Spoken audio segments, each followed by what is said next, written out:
Halo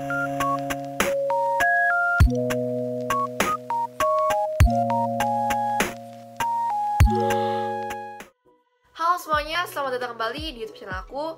Dan di video kali ini aku akan kasih tau ke kalian tips apa aja yang bisa kalian lakuin untuk dapetin perfect score selama kalian offline class.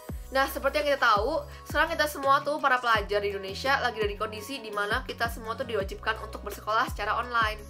Tapi aku harap tips ini masih bisa bermanfaat buat kalian semua yang sekarang sedang melakukan sekolah kalian secara offline.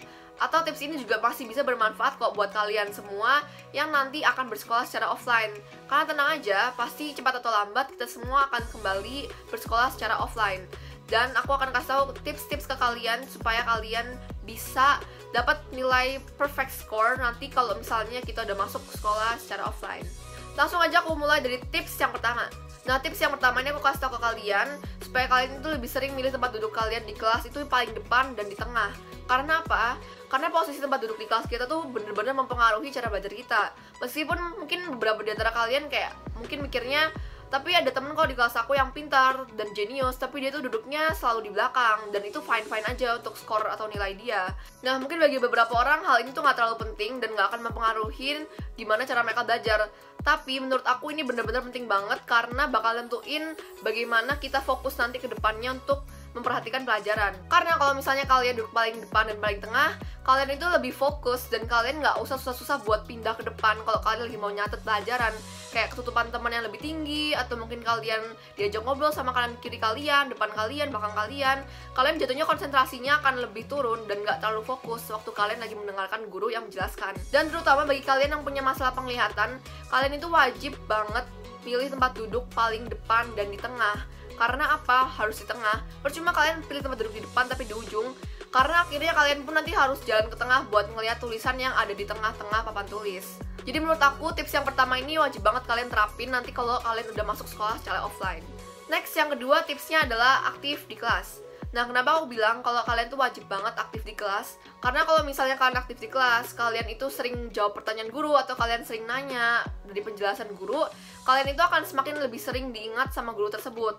Dan kenapa ini jadi hal bagus untuk dapetin perfect score? Karena kalau suatu saat kondisinya kalian itu sekelas pada remet atau kalian semua nilainya jeblok, tapi guru itu ingat muka kalian karena kalian itu sering banget jawab pertanyaan guru tersebut, pasti guru tuh akan melihat effort di dalam diri kalian karena kalian tuh sering banget jawab pertanyaan guru tersebut, atau kalian suka nanya, atau kalian aktif banget di kelas, pasti guru cenderung akan lebih memperhatikan effort kalian. Dan juga kalau misalnya nih kondisinya kalian dapat nilai sekisaran 96 atau 95, aku jamin guru tuh nggak akan pelit atau nggak akan takut-takut buat ngasih kalian nilai plus biar nilai kalian tuh bisa perfect score 100. Karena kalau dari pengalaman aku sendiri, banyak banget guru itu yang suka melihat keaktifan kalian di kelas, nggak cuma melihat hasil ulangan kalian.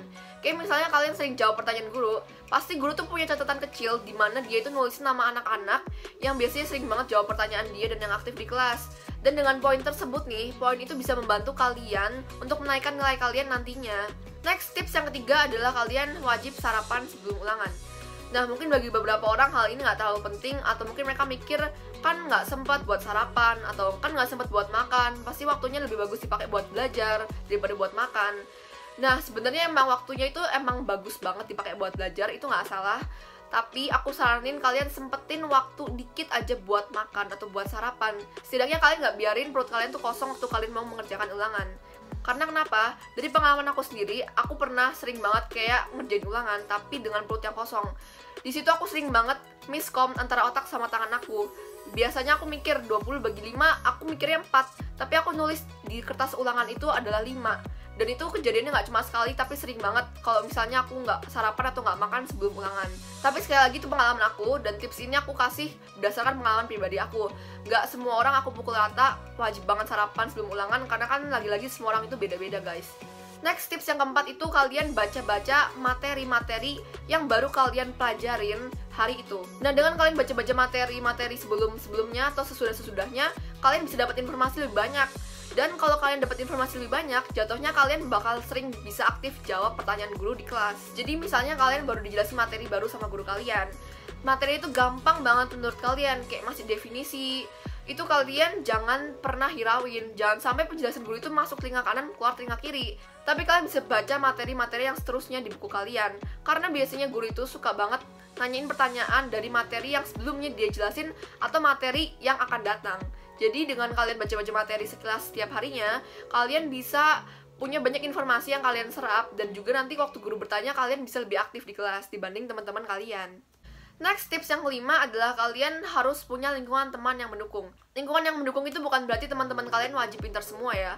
Tapi setidaknya teman-teman kalian itu bukan teman-teman yang membawa kalian ke arus yang berlawanan. Misalnya kalian itu pengen dapat perfect score, atau kalian pengen rajin dan ambis, tapi kalian malah end up temenan sama teman-teman atau punya lingkaran pertemanan yang sering ngajakin kalian buat nongkrong atau pergi nonton bioskop atau jalan-jalan.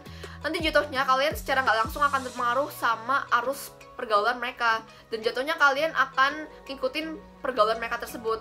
Dan nanti kalian bisa ngerasain sendiri, pasti akan ada perubahan di dalam diri kalian karena lingkungan pertemanan kalian yang berbalik banget sama apa yang kalian inginkan di dalam tekad kalian. Next, tips yang keenam itu kalian rajin mencatat di kelas. Nah, sebenarnya mencatat di kelas itu bukan hal yang wajib banget kalian lakuin, karena aku sering banget lihat teman-teman aku yang pinter dan genius banget, mereka itu nggak pernah bawa catatan. Pasti kalian juga pernah ngerasain apa yang aku rasain kan, kayak ada teman kalian yang pinter banget dan nilai dia selalu bagus, tapi mereka nggak pernah nyatet kelihatannya. Aslinya mereka itu nyatet pelajaran, tapi mereka tuh hanya mencatat hal-hal yang penting.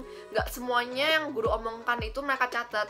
Nah, dengan metode kalian mencatat hal-hal yang penting aja dari apa yang dijelasin guru, kalian jatuhnya akan lebih mudah untuk memahami konsep pelajaran tersebut. Next, tips yang ketujuh adalah kalian pinjam catatan kakak kelas. Menurut aku pribadi, pinjam catatan kakak kelas itu benar-benar membantu banget buat aku dapetin perfect score.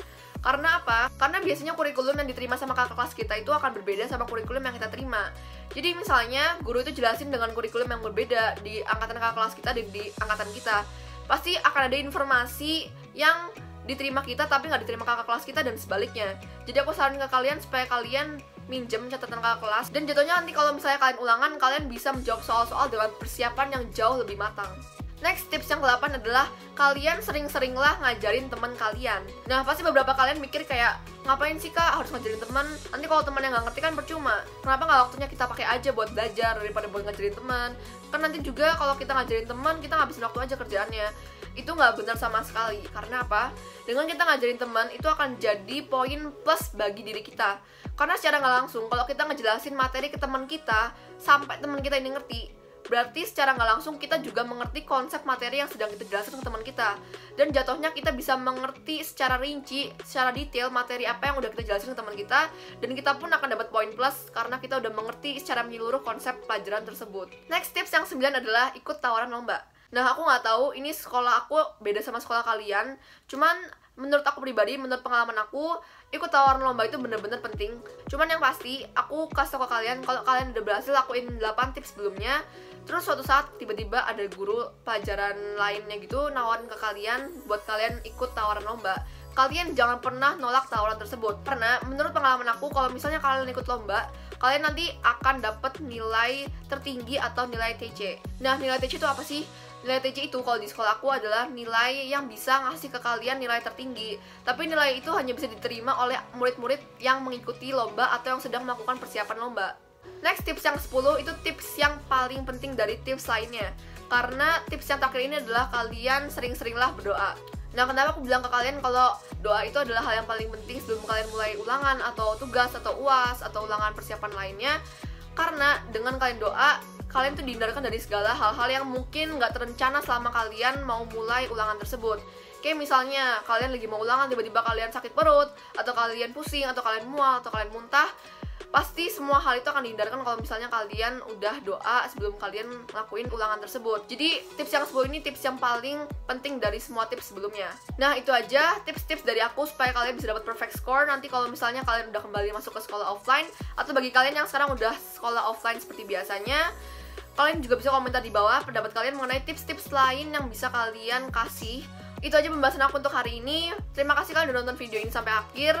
Dan jangan lupa untuk like, comment, subscribe, dan juga share video ini ke teman-teman kalian supaya aku makin rajin dan bersemangat untuk membuat video setiap hari.